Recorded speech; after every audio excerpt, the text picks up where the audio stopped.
사랑을 유통하는 삶입니다. 사랑을 유통하는 삶. 현대는 유통시대이다, 이렇게 말할 수가 있습니다.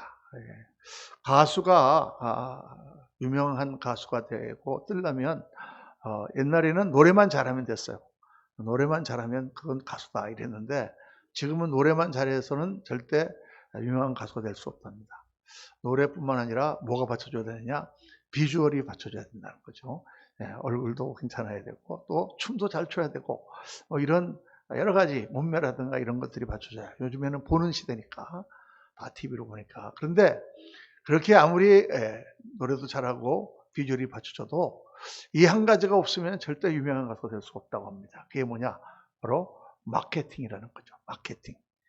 마케팅으로 사람들한테 알리고 그 사람을 띄우고 이렇게 해야지 그게 가수가, 유명 가수가 되지, 이게 띄워주는 사람이 없다 그러면은 그냥 자기 혼자만 노래 잘하고 마는 거죠.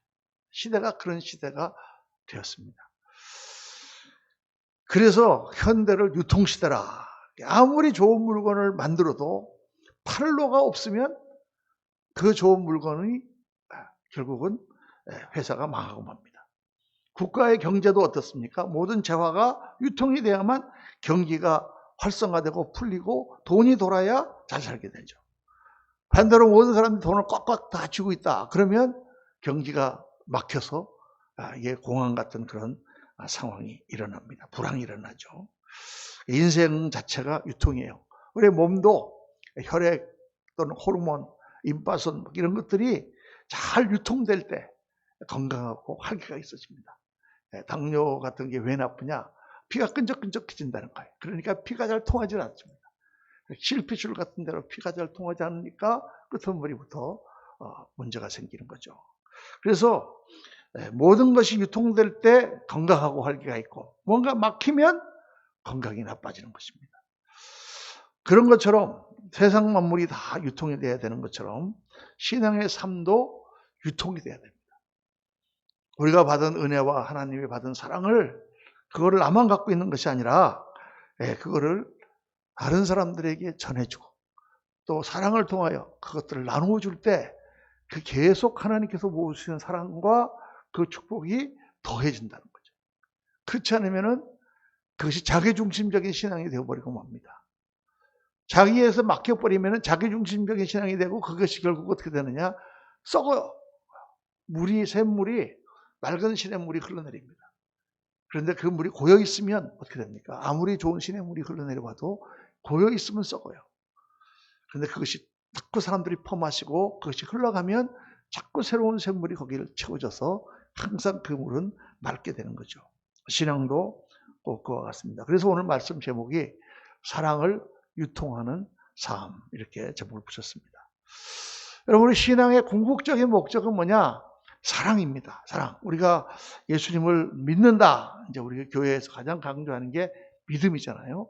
믿음으로 구원받고, 믿음으로 우리가 무슨 일을 이루고, 믿음으로 하나님을 체험하고 하는 그 믿음을 강조하지만, 이 믿음이라는 것은요, 우리가 이 땅에서 살아갈 때에 정말 하나님과의 관계를 잇는 고리지만 믿음이 전부가 아니에요.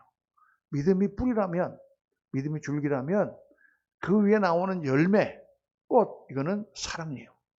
믿음이 기초라면 그 위에 세워지는 건물이 사랑이에요. 기초를 왜 짓습니까? 건물을 짓기 위하여 기초를 짓는 거죠. 믿음이 왜 있어야 되느냐? 사랑하기 위해서 믿음이 있어야 되는 것입니다. 우리가 이 땅에서는 믿음을 갖고 살지만 천국에 갔다, 하나님 앞에 섰다 그러면은 그때 믿음이 필요가 있을까요? 무슨 믿음이 필요가 있어요? 하나님 앞에 계신데 보이지 않는 하나님, 육신을 가지니까 영신 하나님이 잘 모르니까 믿음으로 우리가 하나님을 만나지만, 하나님 앞에 갔을 때 하나님 앞에 서 계신데 뭘 믿어요? 그때는 그냥 다 모든 것이 사실이지. 그런데 천국은 뭐 하는 곳이냐? 사랑하는 곳입니다. 정말 주님을 만나서 그 안에서 사랑을 가지고 사랑하며 사랑을 받고 그렇게 살아가는 것이 사랑입니다. 그래서 신앙의 가장 중심은 사랑이다 라는 것을 오늘 말씀이 그렇게 말씀하고 있어요. 아무리 천사의 말을 하고 아무리 말을 잘해도 아무리 목사님 설교를 잘해도 사랑이 없으면 아무것도 아니다. 아무리 능력이 있고 아무리 믿음이 좋아도 사랑이 있으면 그것은 아무것도 아니다. 그 정도까지가 아니라 오늘 말씀 뭐라고 그래요? 오늘 아무리 선행을 행하고 자기 목숨을 버리는 그런 의협심이나 희생이 있더라도 사랑이 없으면 그것은 유익이 없는 것이다. 그럴 수 있을까? 자기 목숨까지 버리는데 왜 유익이 없다고 하시나? 근데 그럴 수가 있어요. 여러분, 자기 복수심으로 자기 목숨을 버리는 사람이 있습니다. 아니면 어떤 잘못된 충성심으로 가미가제 특공대라든가, 아니면 좀 자살 폭탄을 들고 뛰어드는 알카에다라든가, 이런 건 뭐예요? 다 자기 몸을 내어주지만 사랑이 없다고 말이죠. 그래서 신앙의 본질은 사랑이고, 사랑이 없는 우리 모든 일들은 다 껍데기에 불과하다. 사랑이 얼마나 중요한지 몰라요. 또 우리가 살아가는 데 있어서 인생에서 사랑이 없으면 무슨 일을 해도 재미가 없습니다. 인간은 사랑을 먹고 사는 존재예요. 사랑할 때 가장 기쁨을 느끼고, 사랑할 때 행복을 느끼고, 사랑이 없는 곳에는 엄청난 절망과 범죄만이 있어요. 사람들을 다 보면 어렸을 때 사랑받고 자란 사람들은 늘 그 사랑을 받고 살기 때문에 자기 삶에 사랑이 나타납니다. 근데 어렸을 때 사랑을 받지 못하고 자란 사람들은 성격이 삐뚤어지고 그래서 거칠고 그런 삶을 살아가게 돼 있어요. 그러니까 우리 인간이 그렇게 사랑을 추구하고 사랑으로 살아가야 되는 존재인 이유는 하나님이 우리를 그렇게 지으셨기 때문이에요. 우리가 성경에 보면 하나님이 인간을 어떻게 지으셨다고 했습니까? 하나님의 형상대로 지으셨다 그랬잖아요. 하나님의 모양대로. 근데 하나님의 모양대로 지었다는 말 중에 중요한 의미가 뭐냐면 하나님과 닮은 꼴로 지어졌다는 거예요. 닮은 꼴로. 그 닮은 꼴 중에 하나가 바로 사랑입니다. 그러니까 하나님은 인간을 왜 지으셨느냐? 사랑하기 위하여 지으셨어요. 사랑을 하시고 사랑을 받고 싶어서. 하나님이 뭐 우리 같은 사람한테 사랑을 받고 싶으실까요? 받고 싶을 것일까요? 안 받고 싶으실까요? 하나님이 나한테 사랑을 받고 싶으실까? 받고 싶어 하시죠. 성경에 되어 있잖아요. 너희는 마음을 다하여 목숨을 다하여 뜻을 다하여 나를 사랑하라. 할렐루야. 우리 같은 사람한테 사랑받아서 뭐하지? 근데요, 이 사랑이라는 건 참 신비한 것입니다. 우리 막내 손자가 이제 이름이 조셉인데 걔가 지금 한 1년 반 됐거든요. 1년 반 되니까 이제 남자이니까 조금 늦어요. 그래서 이게 겨우 이제 말을 시작했어. 그래갖고 뭐 까까, 그럼 이제 까까 뭐 이런 거, 아빠, 엄마 이런 거 좀 하는데 이게 페이스톡으로 요즘에는 이렇게 하지 않습니까? 그러면은 이제 할아버지다 그러고는 우리 딸내미가 할아버지 해봐, 할아버지 해봐. 할아버지가 얼마나 어렵습니까? 그런데 지난 며칠 전에 나를 보더니 하부, 할렐루야. 그날은 막 덩실덩실 날아가는 것 같아 기분이. 예. 여러분, 사랑하는 사람으로부터 관심을 받고 걔가 나를 알아봐 주는 것만도 얼마나 감사해요. 얼마나 기뻐요. 사랑이 신비한 존재라니까. 그러니까 우리가 아무리 이게 미천한 존재고 아무것도 아닌 것 같지만 내가 하나님을 사랑합니다. 하나님을 정말 감사합니다. 하나님 앞에 기도하고 하나님 앞에 나가는 거. 하나님은 무지무지하게 기뻐하세요. 영이신 하나님은 우리 한 사람 한 사람을 그렇게 사랑하시고 또 우리의 사랑을 받기를 원하시는 줄로 믿습니다. 그런데 이제 문제는 뭐냐면 우리의 사랑이 너무나 한계가 있다는 거죠. 나와 내 가족과 이런 사람들 사랑하는데 조금 이렇게 나랑 다른 사람이라든가 그런 건 사랑하기가 힘들어요. 하나님의 사랑을 우리가 실천하기가 참 어렵습니다. 왜냐하면 우리 인간이 태어날 때 죄성을 가지고 태어나는데 죄성의 가장 기본적인 성격이 뭐냐? 제가 늘 얘기하지만 자기중심이에요. 영어로 self-centeredness. 그러니까 인간은 다 자기중심으로 살게 돼 있어. 나 중심이야. 그러니까 부부지간에도 나 중심이야. 그렇게 사는 가정은 굉장히 피폐해요. 안 해주면은 막 그거 하고 뭐라 그러고 야단치고 서로 간에 싸우고 그렇죠. 나 중심으로 사는 집은 늘 싸움이 그치지 않아.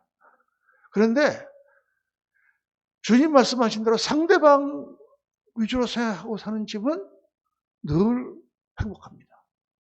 그러니까 이게 자기 중심을 넘어선 사랑이 나타나야 천국의 모습이 나타나게 돼 있어요. 그렇게 돼 있어요. 내 중심으로 한번 살아보세요. 어디 갔었든지. 친구들 사이에도 내 중심으로만 사는 애는 어떻게 될까요? 결국은 친구들한테 별로 사랑을 받지 못해. 그런데 그 친구가 늘 오면 다른 친구를 생각해주고 다른 친구들한테 뭘 해주고 그래 보세요. 거기는 항상 좋은 우정이 있고 기쁨이 있게 돼 있어요. 그래서 인간이 자기중심적인 그러한 죄성을 갖고 태어났기 때문에 우리는 근본적으로 하나님이 말씀하시는 그 사랑을 할 수 없는 존재다. 하나님의 사랑은 희생적인 사랑이요. 천국을 이루려면 나 중심이 아닌 다른 사람 중심으로 사랑해야 되는데 이게 어렵다는 거예요. 이게 어렵다는 거예요. 오늘 말씀 보면은 이 말씀에 바로 그 하나님의 사랑의 모습이 나와 있잖아요. 그렇죠? 오늘 말씀을 이거를 이제 자세하게 우리가 공부하려면은 뭐 몇 주간 우리가 이게 말씀 공부해야 되지만 오늘은 간단하게 한번 훑고 넘어가 보세요. 사랑은 오래 참고. 사랑하는 그 사랑하는 마음이라는 것은 뭐냐? 오래 참아주는 거예요. 기다려주는 거예요. 인내하는 거예요. 우리 아들이 내가 이렇게 되기를 바라는데 형 말을 안 듣고 돌아가. 그래도 부모는 기다려줍니다. 언젠가는 저놈이 잘 될 거야. 언젠가는 기도 가운데 저놈이 돌아올 거야. 기다림이죠. 또 사랑은 온유하며 그랬어요. 사랑은 부드러운 것입니다. 막대기 하는 것이 아니라 친절하고 부드럽고 따뜻한 것입니다. 사랑은 시기하지 아니하며 사촌이 논사하면 배가 아픈 것이 아니라 다른 사람이 잘 되면 기뻐하고 감사한 것이 그것이 사랑입니다. 사랑은 자랑하지 아니하며 내가 조금 잘 됐다고 뻐기고 막 그것 때문에 다른 사람을 격화시키는 것이 아니라 내가 잘 된 것을 그냥 감사하고 늘 그 마음으로 살아가는 것이 사랑이죠. 사랑은 교만하지 아니하며 이 교만이라는 것은 자기 사랑입니다. 자기 사랑. 무례히 행하지 아니하며 사랑은 조심스럽고 섬세한 것이죠. 무례하게 막 행하는 것에 사랑이 없어요. 여러분. 사랑은 자기의 유익을 구하지 아니하며 사랑은 섬김의 삶입니다. 사랑은 성내지 아니하며 사랑하면 쉽게 화내지 않습니다.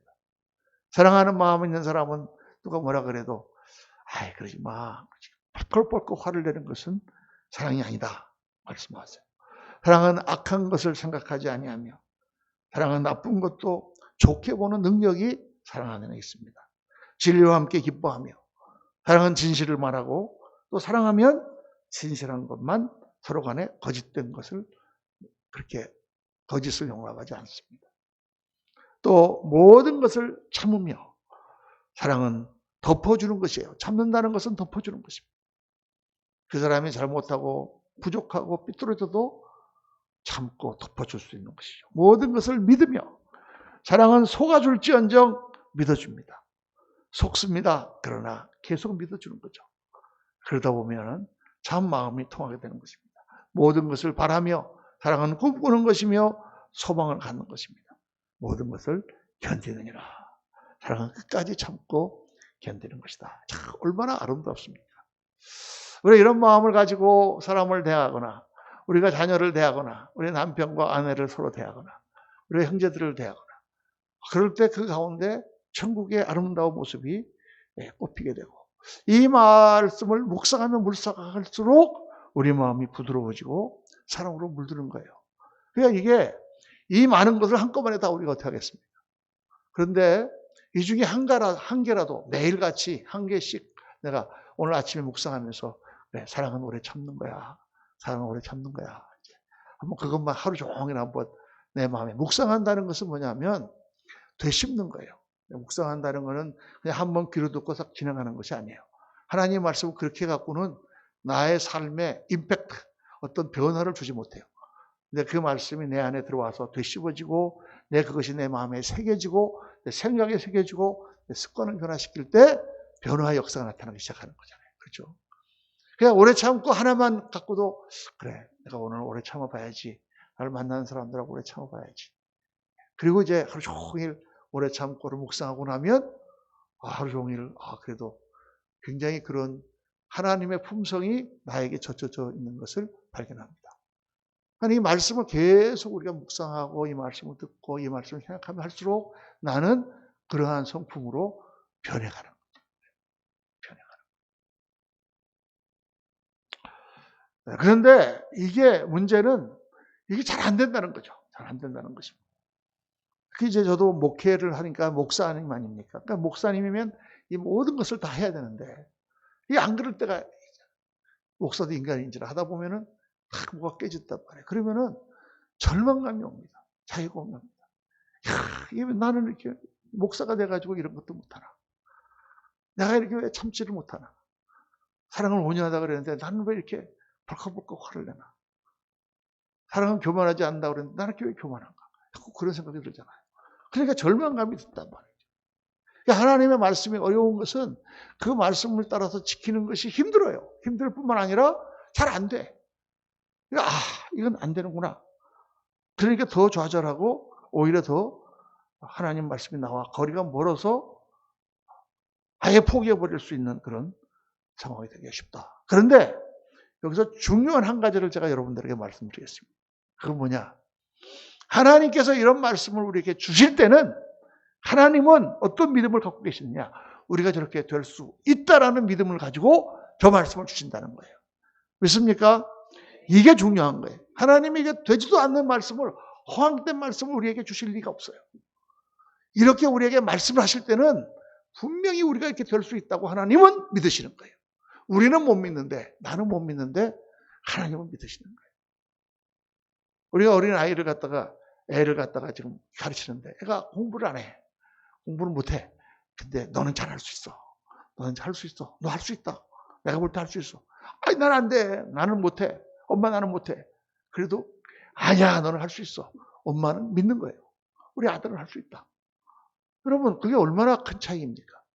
그러니까 이 말씀을 주실 때 하나님은 우리가 할 수 있다고 믿으시는 거예요.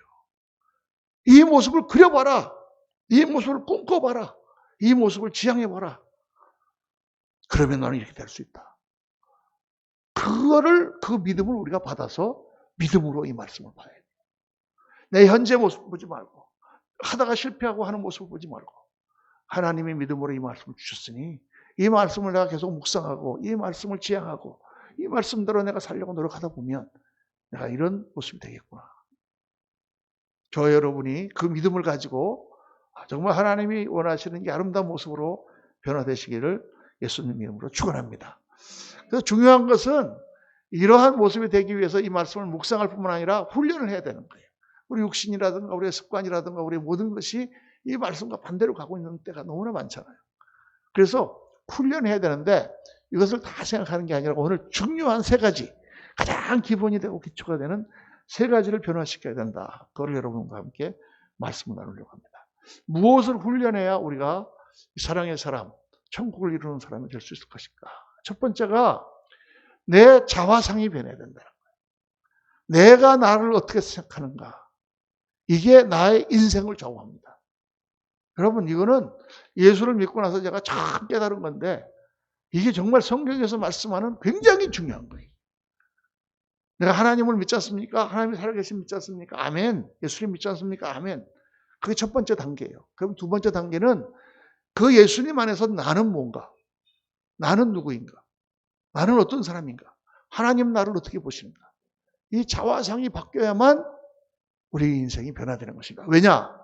사람은 자기가 어떻다는 생각을 따라 그대로 가기 때문이에요. 예를 들어서 내가 지금 지도자다 이렇게 생각하는 사람은 지도자가 되는 방향으로 가요. 자기 인생이. 근데 나는 그런 거는 상관이 없어. 나는 그냥 남의 밑에서 일하는 사람이야. 이렇게 생각하는 사람은 항상 그 밑에 머물러 있습니다. 제가 옛날에 보면은 제가 한번 그런 말씀을 옛날에 예화로 한번 드린 적이 있는데 들으신 분들도 많으실 거예요. 근데 이게 너무 사실은 중요한 얘기예요. 이 예화를 또 한번 제가 드려야 돼요. 제가 이제 그 초등학교를 일반 공립학교를 다니다가 6학년 됐을 때 그때 우리나라에 처음으로 사립학교라는 게 생겼거든요. 그래서 우리 집은 공무원 집안이고 굉장히 가난한데도 불구하고 우리 어머니가 저를 사립학교를 집어넣었어요. 사립학교 시험 보고 들어가는데 전국 서울에서 공부 제일 잘하는 애들만 모인 거예요. 그래갖고 이제 딱 첫 시간 모였는데 그 당시는 이제 한 학급이 보통 한 80명 이렇게 모일 때거든요. 콩나물 교실이 팍팍팍 모여서 공부할 때인데 여기는 40명 정도 학생이 모이는 아주 미국식이죠. 20명은 여자애고 20명은 남자 이렇게 해갖고 공학이에요. 그리고 처음에 이제 들어왔으니까 테스트를 하는 거예요. 시험을 다 보는데 제가 너무나 충격을 받았어요. 제가 왜냐하면 학교에서 1등에서 한 3등 이하로는 떨어져 본 적이 없거든요. 공립학교에서. 근데 거기서 시험을 봤는데 30등이 나왔어. 그래서 시험을 봤는데 너무 점수가 내가 이런 점수가 있나? 그런 점수를 받았는데 더 놀란 건 뭐냐면 그 시험 점수를 받았는데 우리 반 애들 중에 한 3분의 2가 막 엎드려 우는 거예요. 애들이. 저는 시험 못 봤다고 우는 애들을 처음 봤습니다. 그때. 왜냐면 제가 다니는 공립학교에서는 20점을 맞아도 야 20점 맞았어 너 나와 선생님이 탁 궁뎅이 때리면 씩 웃고 들어가거든요. 공부 못한 그래서 그때 제가 깨달았어요. 공부 잘하는 애들은 시험을 못 보면 우는구나. 그런데 그게 공부만이 아니더라니까요. 아니 인생을 살아보니까 사업을 잘하는 사람들은 사업이 안 되면 울더라고요. 사업을 못하는 사람은 사업이 안 돼도 에이 그렇겠지 하고 지나가. 목회를 잘하는 목사들은 보니까 목회가 안 되면 울어. 하나님 옆에서. 근데 목회를 대충 하는 목사님들은 그냥 안 돼도 뭐 에이 하나님 뜻이지 하고 지나가. 그게 차이더라니까요 여러분. 그러니까 이게 자화상이에요. 자화상. 나는 공부를 못하는 애다라는 자화상 가지고 있으면 뭐 성적이 나쁘게 나가도 뭐 그런 거 좋다겠어. 그냥 그러고 지나가는 거예요. 그런데 내가 공부를 잘하는 사람이라는 자화상을 가지고 있으면 성적이 좀 떨어지면 내가 왜 이러지? 내가 왜 이렇게 성적이 떨어졌지? 안 되겠다. 이렇게 되는 거죠 여러분. 이 자화상이 사실은 우리의 모든 것을 결정하는 거예요. 그래서 여러분 내가 붙이고 있는 나 스스로에게 붙이고 있는 라벨이 있어요.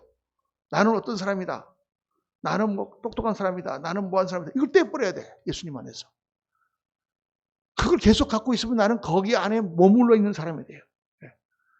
사람이 다 그렇게 말하지 않습니까? 말을 그렇게 해요. 저는요 한다면 하는 사람입니다. 그 사람은 한다면 합니다. 진짜. 일을 저질러요. 저는 아무것도 못해요. 그런 사람은 안 해요. 자기가 자기 스스로에게 라벨을 붙이고 있는 거예요. 그걸 떼야 돼. 그거를 떼야 우리가 발전이 있고 변화가 있는 거예요. 제가 어렸을 때 얘기를 또 하나 할게요. 초등학교 3학년 때까지 저는 사실 사람 앞에 나오면은요 심장이 멎어버리는 것 같았어요. 얼굴이 빨개지는 정도가 아니라 이게 두근두근 해가지고 뭐 사람 앞에 나서서 발표하는 거 이런 거 하나도 못했어요. 초등학교 다닐 때 이럴 때도 그냥 사람 앞에 나가면 막 완전히 뭐 어디 그렇게 막 쥐구멍이라도 있으면 숨고 싶을 정도로 이게 내성적이고 그렇게 발표력이 없었다고요. 그런데 중학교 3학년 때인데 우리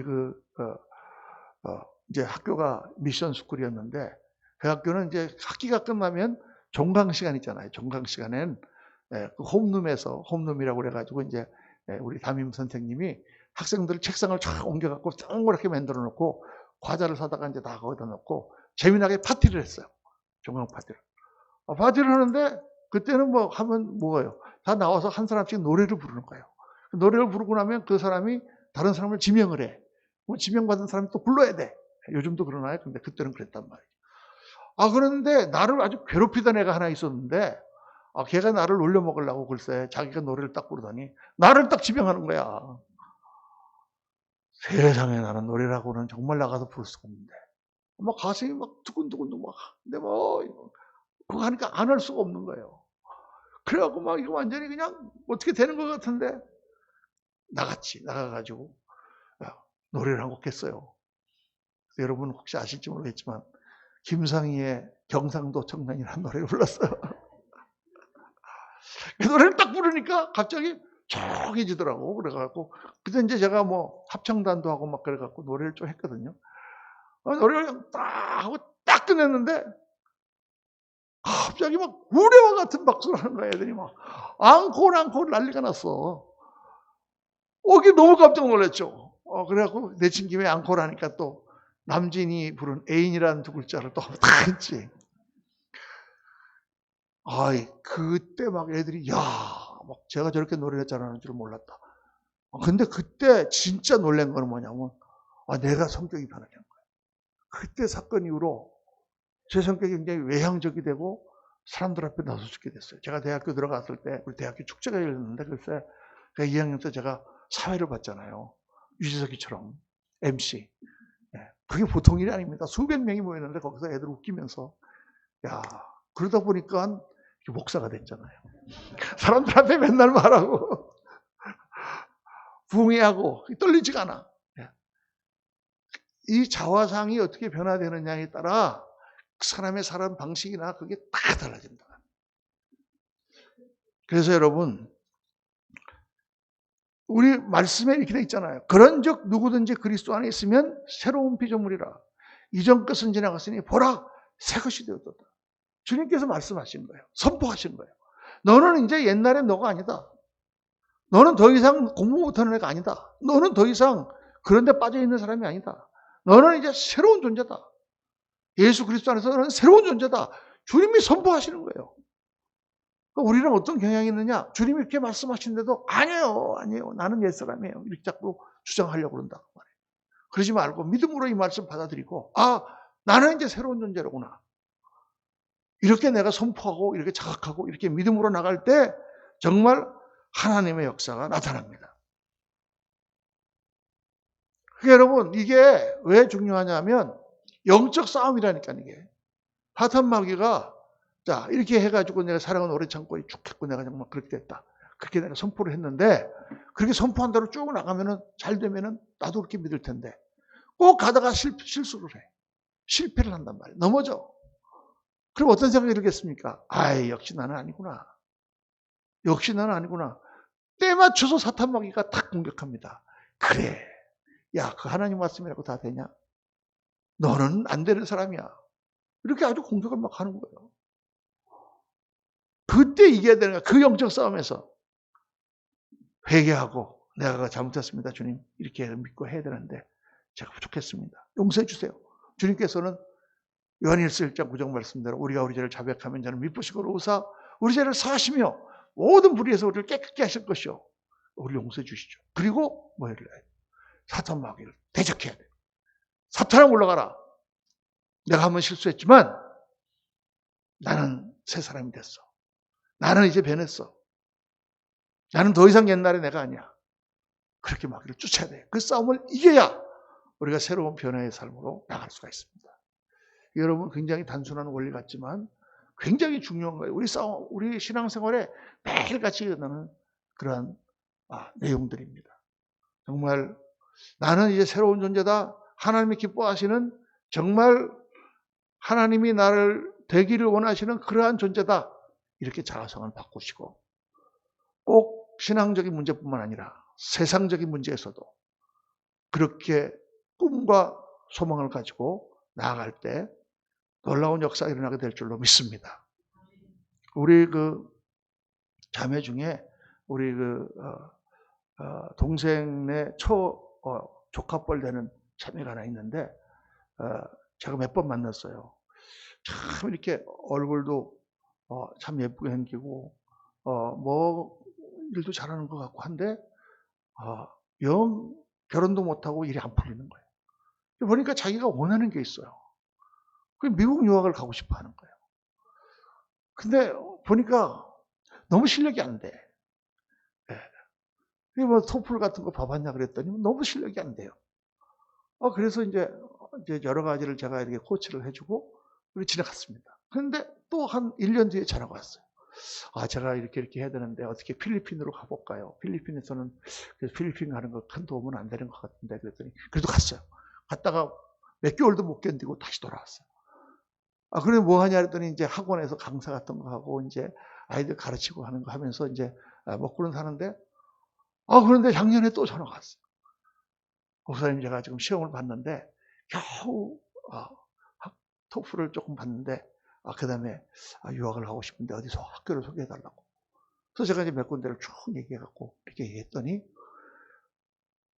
지난 1월 달에 글쎄 드디어 비자가 나와가지고 미국을 갔어요. 나이가 51살인데 그 영사가 묻더래. 너 이렇게 나이가 많은데 왜 가려고 그러느냐. 내가 미국 가서 공부해서 영어도 잘하고 그래서 여기 와가지고 내가 다른 사람들 상담도 해주고 내가 또 그렇게 내 인생에 쓰임받기를 원한다. 영사가 도장 딱 찍어줘서 갔어요. 이스턴 베프티스트 디아라지컬 세미나리라고 저기 노스캐롤라이나 샬롯에 있는 학교로 갔어요. 야, 그 제가 딱 그 전을 받으면서 기도해 줬지. 하나님께서 인도해 주실 거다. 꿈과 소망을 가지고 딱 하면 반드시 이룬다. 그 말이에요. 사랑하는 성도님들, 믿음으로 주님 말씀을 바라보고 그렇게 나아가시길 주의 이름으로 축원합니다. 자화상이 변해야 돼. 둘째로 뭐가 변해야 되느냐? 다른 사람을 보는 시각이 변해야 돼. 내 눈이 무슨 눈으로 변해야 되느냐? 은혜의 눈으로 변해야 돼. 우리가 보통 사람들을 볼 때 날카로운 눈으로 생각하잖아요. 정오를 따져서 판단하는 그런 눈으로 봐. 그래서 누가 뭐라 하면 아유 저 사람은 못됐어. 아우 저 사람은 잘해. 아우 저 사람은 틀렸어. 이렇게 우리가 판단하잖아요. 그거를 예수 믿는 사람들은 그렇게 보지 말고 은혜의 눈으로 보라는, 은혜의 눈으로 보는 연습을 해야 돼요, 여러분. 하나님이 우리를 보시는 눈으로. 다른 사람들은 사실 우리에게 볼 때 이해가 잘 안 됩니다. 그러나 그거를 이해하려면 은혜의 안경을 쓰고 볼 때만 이해가 돼요. 모든 것을 참으며 7절 말씀에 이 말씀이 나오는데 여러분 우리가 어떻게 참아요? 다른 사람이 나한테 잘 못하거나 그런 걸 참을 수가 없죠. 그런데 사랑의 눈을 가지고 보면 참을 수 있다는 거예요. 우리를 하나님께서 오래 참으시잖아요. 자식을 참고 기다리는 부모의 마음을 생각해 보세요. 사랑은 참는 것입니다. 사랑은 참을 수 있어요. 그 눈을 가지고 있으면 참을 수 있다. 사랑은 모든 것을 믿으며 어떻게 모든 것을 믿어줘요? 거짓말을 하는데. 사랑의 마음이 있으면 믿어줄 수가 있어요. 그 믿음이 역사합니다. 이게 참 놀라운 거예요, 여러분. 이 믿어준다. 또 그 다음에 모든 것을 견디며 아유 저 사람 참 참기 힘든데 어떻게 견뎌요? 이 말은 짐을 대신 져준다는 말 것 같아요. 그래서 그 짐을 대신 져주는 마음이 없으면 사랑이 안 돼. 저 사람이 힘들게 하는 것을 내가 그 짐을 내가 져준다 생각하면 견딜 수가 있는 거예요. 예수님께서 우리의 죄 짐을 주님이 지셨기 때문에 우리가 하나님께 나갈 수가 있죠. 하나님은 오늘도 우리의 짐을 지시는 분이에요. 할렐루야. 그게 사랑의 시각으로 보기 때문에 그렇게 하실 수 있다고 말이죠. 그래서 이 훈련을 해야 돼요. 이 훈련을. 어떤 사람이 굉장히 내가 볼 때 마음에 들지 않고 그 사람 때문에 내가 상처를 받고 그러면 그 사람을 위해서 여러분 한번 기도해 보세요. 기도. 그 기도가 굉장히 중요합니다. 왜냐하면 기도가 되지 않지. 꼴보기 싫어 죽겠는데 무슨 기도를 해, 그 사람을. 그래서 저는 그런 경험을 많이 가지고 있습니다. 어떤 사람이 정말 마음에 안 들고 나에게 상처를 입히고 했을 때 돌아와서 하나님의 말씀을 따라 그 사람을 위해서 기도하는 거예요. 여러분 그렇게 기도할 때 어떤 일이 일어나느냐? 그 사람의 사정이 알아지는 역사가 일어나요. 성령께서 가르쳐 주셔. 그 사람이 왜 그렇게 했는지, 왜 그런 식으로밖에 성격이 삐뚤어질 수밖에 없는지 그 이유를 알려주세요. 그걸 알고 나면 우리 마음이 훨씬 더 이해하기가 쉽게 되지. 우리가 그렇게 기도를 해야 되는 이유는 그 사람을 위해서가 아니라고 성경은 말씀하고 있어요. 그거는 나를 위한 것이다. 왜? 그 사람 때문에 내가 내 마음에 가시가 베끼고 그것 때문에 상처를 받고 그것 때문에 내 마음이 옥에 갇혀 있잖아요. 교회에서 누가 밉다 그러면 교회 나오는데 예배가 안 돼. 그 사람 때문에. 그렇죠. 그 사람을 미워하는 그 마음이 내 안에 오게 돼 있다 그 말이에요. 제가 옛날에 이제 미국에 있을 때 어떤 세미나를 참석했는데 미국 사람들이 하는 세미나였어요. 근데 거기 어떤 목사님이 나와서 미국 목사님이 설교를 하시는데 영적인 그런 기도와 그런 거에 대해서 말씀하시는 거예요. 근데 이분이 상당히 신령하신 분입니다. 근데 이제 이분이 부흥회도 많이 다니시고 그러신 분인데 이런 간증을 하시는 거예요. 자기가 어느 날 시애틀이라는 도시 아시죠? 스타벅스가 시작된 곳. 저쪽에 미국의 서북부에 있는 도시입니다. 시애틀에 자기가 이제 집회를 갔대요. 집회를 가서 이제 사람들에게 은혜를 받고 끝나고 한 사람씩 나와서 이제 기도를 해주는 시간이 있었는데 그때 어떤 귀부인 한 분이 나와서 자기한테 기도를 받아봤어요. 그래서 기도 제목이 뭐냐 그랬더니 자기가 너무 몸이 약하고 그냥 있으면 쓰러지고 막 그래가지고 병원에 가갖고 온갖 진단을 다 받아봤는데 증상이 나오질 않는 거야. 아무 이상이 없다고 그러는 거야. 그런데도 그냥 자기는 밥맛도 없고 힘이 없고 쓰러진다. 근데 그분이 누구냐면 그분이 시애틀 시장의 부인이에요. 높은 사람이죠. 시장 부인이니까. 그래서 그 말을 듣고 그래요. 기도합시다. 그러고는 기도를 이렇게 하는데 갑자기 그 목사님 머리에 뭐가 떠오르냐면 죽은 새가 한 마리 떠오르요. 죽은 새가. 그래서 기도를 하다 말고 저기 부인 혹시 죽은 새에 대해서 뭐 알고 계신 게 있습니까? 이렇게 얘기하니까 깜짝 부인이 놀라더래요. 그러면서 자기 얘기를 털어놓더래. 제가 어렸을 때 어머니가 일찍 돌아가셨대요. 그래서 계모가 왔다는 거예요. 근데 계모가 자기를 뭐 학대를 하지는 않았지만 자기를 늘 미워하고 그래가지고 그 마음이 늘 편치 않았는데 그래서 이제 자기 방에 새장을 갖다 놓고 거기에 새를 한 마리 기르고 있었대요. 그래서 늘 와가지고 그 새한테 먹이도 주고 이름을 붙여놓고 그 새와 대화를 하고 이러는데 어느 날 그 어머니가 계모가 들어와가지고는 이 방에서 냄새가 나는데 보니까 저 새똥 냄새 때문에 그런다고. 뭐 새를 왜 꼭 이 안에다 둬야 되냐. 바깥에 둬라. 그래갖고 그 새를 바깥에 갖다 놓은 거야. 새장을. 창문 바깥에. 그런데 그날 밤에 헛활이 불면서 눈이 왔대요. 그래서 아침에 벌떡 일어나갖고 막 뛰어나가서 새장을 보니까 새가 얼어 죽어 있는 거예요. 그 새를 안고 그 마음에 그냥 그 분노와 원한, 그 계모에 대한 막 그게 확 일어난 거예요.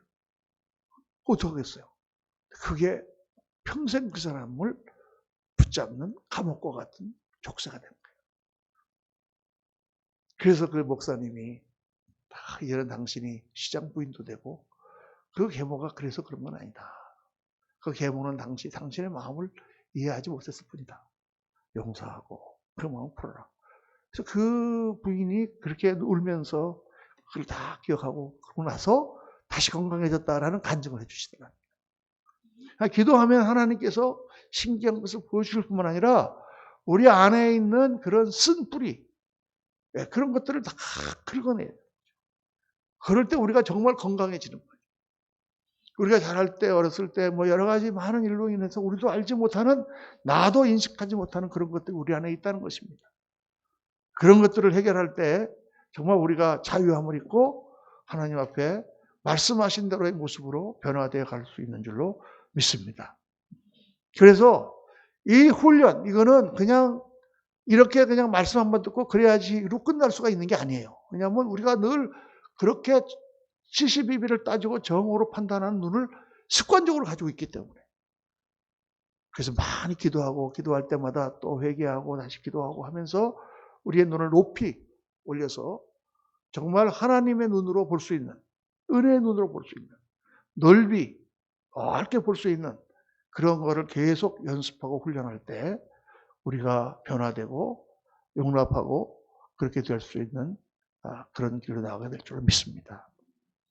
세 번째로 중요한 것은 언어를 훈련해야 된다는 것입니다. 이 말이라고 하는 것은 우리의 마음을 전달하는 고리예요. 사람과 사람을 잇는 고리예요. 내가 마음이 굉장히 있는데 말이 툭 다른 말이 튀어나왔다 그러면 그 사람과 나의 관계는 굉장히 손상을 입습니다. 그러니까 요즘에 정치에서도 뭐가 중요하다 그래. 소통이 중요하다 그러잖아요. 소통이. 그 사람이 무슨 생각을 하고 있는지 알으려면 말을 해야 되는 거죠. 그러니까 이 말하는 법을 훈련해야 됩니다. 그런데 그냥 말이 아니라 잘 말하는 좋은 말을 하는 훈련을 해야 돼요. 똑같은 말이라도 이렇게 말하는 것 같고 저렇게 말하는 게 달라. 참 이게 힘들어요. 저도요. 목사를 하니까 목사님은 성도님들을 돌봐야 되잖아요. 그러니까 이 말을 할 때 특히 가르치는 입장에 있으니까 다른 사람에게 잘못을 지적해 줘야 되잖아요. 그렇죠? 근데 이게 조금만 잘못하면 그 사람한테 상처가 돼. 옛날에는 우리가 상처들을 많이 받는 세태에서 자라서 그런지 웬만한 말을 해도 별로 그렇게 사람들이 상처를 안 입었는데 요즘에는 다들 야들야들하게 자라서 그런지 조금만 뭐래도 나는 아니라고 생각하는데 그 사람 상처를 받아. 야, 이게 참 어려워요. 그랬어요. 시대가 바뀌면서 사람들이 갖고 있는 그게 달라지는 것 같아요. 또 그 사람의 마음이 안에 좀 삐뚤어져 있거나 열등감이라든가 이런 게 있으면은 평범한 말인데도 그게 상처가 될 수 있습니다. 아, 키 큰 사람한테 요즘 키 좀 작아졌네 그러면다고 뭐 그 사람이 화가 나겠어요? 근데 키 작은 사람한테 요즘 키가 작아졌네 뭐 이랬다면 굉장히 화가 나잖아요. 근데 우리 어렸을 때는 그런 걸 갖고 농담을 잘했거든요. 키 작은 애한테. 야, 일어나. 왜 앉아있어? 계속 그런다든가. 아, 우리 때는 막 그래도 괜찮았어. 그런 열등감 이런 거 안 느끼는 시대였단 말이에요. 그러니까 그렇게 자랐기 때문에 그런 거가 이렇게 습관이 잘 안 됐어요. 고쳐야 됩니다. 그러니까 사랑은 무례히 행하지 않냐며 그랬잖아요. 불의히 행하지 않냐. 그러니까 이걸 정말 조심해서 잘 다뤄야 된다는 것입니다. 말은 우리의 인격이고 인격이 나타나는 것이 바로 말이다. 그래서 섬세하게 골동품 하나를 옮길 때 정말 조심해서 옮기는 것처럼 정말 우리가 만나는 사람들이 귀한 사람이라면 조심해서 그렇게. 나는 말은 그렇게 해도 속은 그렇잖아요. 이제 이런 거는 통하지 않습니다. 그건 옛날 사람이나 하는 얘기예요. 옛날에는 나는 말은 이렇게 함부로 해도 내 속은 안 그래 이렇게 하면 이해가 됐어. 근데 요즘은 그렇지 않습니다. 요즘은 다 상처받고 요즘은 기분이 나쁘고 그래서 관계가 파괴됩니다. 오늘 말씀을 한번 잘 정리를 해보십시오. 이건 굉장히 중요한 것입니다. 우리가 오늘 사랑의 유통에 대해서 말씀을 했지만은 유통이라고 하는 사랑을 유통하는 것뿐만 아니라 우리의 모든 삶의 인생의 모습에서 이 세 가지는 아주 중요한 것입니다. 자화상이 변해야 됩니다. 그리스도 안에서의 새로운 모습으로 나를 꿈꾸고 그렇게 믿음으로 나가야 됩니다. 둘째, 다른 사람을 보는 눈을 우리가 훈련해야 됩니다. 더 부드럽고 더 높이 더 넓게 볼 수 있어야 됩니다. 셋째로 우리의 언어를 훈련해야 됩니다. 아름다운 말, 또 잘 감싸줄 수 있는 말, 그렇게 훈련해서 정말 우리가 아름다운 인격과 삶의 모습으로 변화되는 성령께서 역사하시고 하나님께서 초자연적으로 우리 가운데 일하시지만은 그 가운데 우리의 노력과 우리의 기도, 우리가 지향하는 그러한 우리들의 방향, 자세에 따라서 우리 인생이 달라지는 것입니다. 우리 성도님들 정말 말씀대로 변화되어서 여러분의 가정과 교회가 또 모든 삶의 터전이 아름다운 천국 같은 모습으로 변화되시기를 예수님 이름으로 축원합니다.